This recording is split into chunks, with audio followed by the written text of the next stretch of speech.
Mwaramutse namwiriwe abantu mwese muko murakurikirana Roy TV Burundi nimbonesha kure yanyu ikaba gwacu turabakunda cyane nimwe ba boss bacu ni Bella Shaka kuri micro za Roy TV ndakubise utarakora abonnement ukande kuri subscribe kugira ngo wamuronka ibiganiro vya Roy TV mutabiravye twosha duhagarika akazi mutaduhaye commentaire akazi ko bagapfuye turabasavye rero kugira ngo mukande kuri abonnement muduhe commentaire mugire na like hama mongere kandi musangize nabandi kugira ngo ntimuronke gusinyigisha mwenyene ahubwo bishikire kure hashoboka kuko ndabizi ko ni benshi bakeneye kumva izi nyigisho zica kuri Roy TV Burundi. Uno musi rero n'umunsi uri special aho naguteguriye inkuru nyigisho iri special ndakwibutsa yuko behind camera turi kumwe na Dr Zombie abikora neza cyane mu kazi kiwe reka tumubwiye duti courage. Uno musi rero reka ndabagire ku muriri iyo nkuru yacu ico yerekeye. Iyo nkuru ni nkuru yabereye muri Cameroon aho umudamu yitwa Muna yarafise ibibazo bitandukanye vyo mu rugo rwiwe aho ndaza kuyaga cyane ku bintu bikunda gushika ku bantu bakurikira aba prophète batazi amakuru yabo vy'ukuri canke batabanje gusenga bamenye ati mbega uyu muntu vy'ukuri asenga Imana vy'ukuri akoreshwa n'Imana. Benshi rero ugasanga batwagwa batabanje kwanza kwiyumvira bashize ati mbega uyu muntu ni umukozi w'Imana vy'ukuri akorera Imana vy'ukuri. Ego si byiza kunegura canke se kurogotwa kuri mpemu yera ariko Imana ivuga ati mugendane ubwenge nk'inzoka. Nimumve rero ibintu vyashikiye uyu mugore. Uyu mugore yitwa Muna mu gihugu ca Cameroon. Yarafise ibibazo vyo mu rugo rwiwe, yarafise umuryango abana batatu n'umugabo ariko nukuvuga bagerageje gukora ikintu cyaco cyose nk'akazi iki ntago bigira batera imbere. Barakora ibishoboka ariko hageze ku kintu cyo iterambere ryo mu rugo nivyakunda. Baronse amahera ingwara zaca zaduka sinzi kanaka yabaye uku amafaranga yose agahera uko nta épargne zero ugasanga rero uyo muryango uri muri wasiwasi. Rero muni yarafise umugenzi we w'umudamu aravuga ati mugenzi je burya mfise ikibazo gikomeye ambwira ati kibazo nyabaki ati jewe n'umugabo wanje turakora vy'ukuri turakundana ariko hageze ku kintu cyo kubika canke kuziganya mu rugo ntago bikunda turanse gusa amahera tukayabika pembeni ntihabura umwana agwara mpaka y'amafaranga yose aheze kandi y'amafaranga adahari tuba tumeze neza ariko tumaze kuronka amafaranga gusa tukabika ibihumbi bingahe aho nyene haca haza ikibazo runaka ugasanga amafaranga arakoreshejwe. Wa mugore ambwiye ati uraze rero ndagutera inkuru burya barakuroze atahubwo uraza ndagutware ku muprofete wacu ndazi ko ari ikintu yo gufasha kuko ivyo ni ibintu bikunda gushika ariko ashaka kugira deliverance bigahera. Umugore ati urisire ko vyohera ati yego aturantwara ku muprofete wanyu ndibaza yuko nanje nobohoka. Aramutwaye kwa profete aramushikanye aramubwira ati n'umugenzi wanje ukunuku ati sawa reka tuvugane turi twenyene. Wa mudamu acarigira asiga Muna na wa muprofete. Nuko yaramubwira ati ufisikizo nyabaki rero ati jewe mu rugo turakundana n'umugabo tumeze neza ariko hageze kuntu cyo gutera imbere ntibikunda ko tubika amafaranga tubitse umuriyoni hari umwana cagwara ingwara ituma y'amafaranga yose tuyakoresha tugasigara turi zero épargne. Profete aramwihweza ati ndiko ndabibona mu mwuka ndiko ndakuraba muri vision yanje y'umwuka ndiko ndabona ibintu vyabaye mu muryango wanyu umuryango wanyu uraboshe ati urabona kandi umuryango wawe uboshe we uraboshe abana bawe baraboshe n'umugabo waraboshe. Aha rero ikintu ndagomba ndakunda kwerekeye ukora kugira ubohoke ndaguhereza amafungo y'imisi 3 hamuzoca ugaruka ndakugiriye deliverance ni wagaruka rero umwana umwe wese uzomurihira amadolari $500 nawe we $500 nukuvuga mwese hamucu harura namba muri 5 umva ko ari amadolari angahe ibihumbi 2,500 angahe $500 vy'idolari.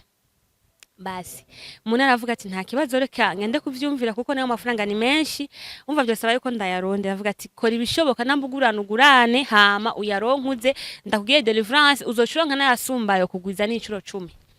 Umugore aremera aratashe yamuhaye ivyanditswe aza gusoma muri Bibiliya bimufasha muri ayo masengesho yo kwisonzesha agiye gukora aratangura arisonzesheje aguma arasoma Bibiliya aho rero profete yamubwiye yuko ayo mafaranga yitwa iki sacrifice nukuvuga iyo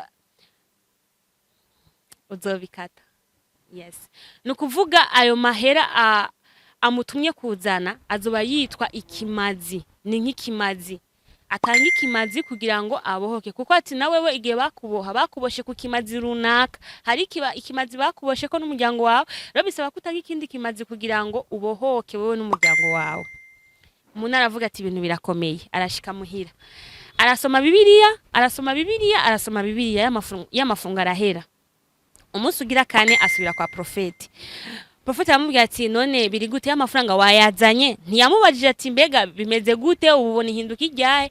Yambwiye ati y'amafaranga burya waje uyitwaje? Aramubwira ati burya nshaka ko tuyaga. Ati yego. Aramubwira nti y'amafaranga rero wantumye y'amafaranga je ntayo notanga ko uri kutoyatanga. Ati kubera warampaye bibiliya nsome, burya naje gusanga rero naciye nsoma n'ibindi vyinshi n'ivyo utambwiye. Naje gusanga rero ikiguzi nyezi na twahawe ni Yesu, yaradufiriye kandi vyaraheze. Je ndizeye ko Imana umunsi n'umusi izombohora. Wa mu profeta ati ayo ndayahomvye karabaye, none nk'uyu yaje yampinyuye gute? Wa mudamu muna acafatiza avuga ati ahubwo rero ndagutera inkuru ni wihane, kandi ni wagumuko uza kwihana hagushika ikindi kintu gishobora gutuma na wewe ubuzima bwawe bugira iyindi shusho mu bantu bose bakakumenya. Rero niyandike jewe na wewe ni wihane uhinduke, hama ubandanye ubuzima bwawe mugabo ukorera Imana vy'ukuri mu mpwemu. Munaratashe. Niho rero uwundi mugore yaza kwa profete asanzwe asengera muri iryo shengero. Uyo mudamu yari amaze imyaka 8 yubatse ataronka umwana. Arambwira ati profete jewe burya mfise ikibazo mu rugo, ntibiryoshe ibintu birabishe kubera iki? Uyu n'umwaka ugira 8 sindigira ndonka ninda ikoroka. Vyarase ko nsama inda, umugabo wanje ndabona yuko bitameze neza. Ambwiye ati werewe kiroroshe. Ati wowe urabona rero barakuboshe, nukuvuga igitereko cawe kiraboshe. Bisaba ko ndacugurura kugira ngo bikunde gukutwara inda. Ati none ga profete ico gitereko ucugurura gute? Ambwiye ati wewe rero uraza ejo ndakugiriye deliverance kugira ngo ndakugurura igitereko ushobore gutwara inda. Umugore aragarutse ashitse kwa profete. Profete ambwiye turazi rero ngoma ndakugurira igitereko kuri impunzu ushire hariya. Havuga ati muga jende umugore nubatse ni gute no kurira impunzu undi umugabo atari umugabo wanje, kandi wazi wowe uri papa kuri jewe wo mu mpwemu, nta kuna kumwe no supporta gukura impunzu umbona ubwambure. Aravuga ati Imana yakuremye ikoresha jewe, kandi Imana irakuzi bisigura ko na jewe no ndakuzi. None namenye gute ko igitereko cawe caboshwe? Reka kwikomplika uno musi uva ngaha uronse inyishu y'ikibazo cawe kandi ushika ninda vyakunze. Ushika umugabo gusa nimwahura inda ica yinjira. Umugore ariyumvira avuga ati ariko rero usanga profete ivyo avuga ari vyo. Aremera. Impuzu arakuyamanika hariya. Profeta mujako. Zuguru. Namwe muca muvyumva. Sinonda no kubisigura ngo vyagenze ariko bakoze nyene ibintu umugore n'umugabo bubakanye bakora. Zitwa yuko ariko aragira iki, ariko aramugurira igitereko ngo niyo deliverance kugira ngo bikunde yuko atwarinda. Umugore aratashe, ariko uyo mugore yumva umutima kujya kuno agatima kakwagiriza ko wakoze ikintu kibi. Havuga ati umugabo wanje none jewe ko ego mama twapfivye ko ntaratwarinda, ariko kuba vraiment uwundi mugabo jewe nashoboye ubwambure bwanje bukabunwa n'undi mugabo, ndumva yuko ico kintu vraiment kirambabaje. Atangura kumva nko kumenga ariko ari kirubanza wenyene biramubuza amahoro. Hari ukuntu icaki kubuza amahoro mu mutima paka kijya kintu usavye imbabazi canke ukacatura. Arivye ati nkabibwira umugabo wanje aho nyene divorce ishushe nzaba ndayihawe, kandi n'umuryango ntushobora kuntahura nzoba nsevye, nzambonetse yuko ndi umugore w'ikirara. Umugore aryumako, ariko akaba afise musaza we akora mu mutekano. Haravuga ati uyu ni musaza wanje kandi nta namwe yoja kumvuga, ndashobora kubimubwira kugira ngo basi numve ko noruhuka namitende. Hambwira ati musaza wanje je hari ikintu ushaka ko tuvugana. Ambwira ati ushaka ko tuvugana iki? Aramubwira ati jewe mperuka kuryamana na profete wacu. Profete wanyu? Ujya mukozi w'Imana wanyu? Ati yego. Vyagenze gute? Jewe namubwiye yuko mfise ikibazo cyo mu rugo maze igihe ntatwarinda, kandi ko biriko birafecta urugo rwanje bigatuma mbana nabi n'umugabo. Rero ndamusa impanuro nk'umuvyeyi nico nokora. Acambwira nzoze angire deliverance yuko igitereko canje cugaye kugira ngo acugurure.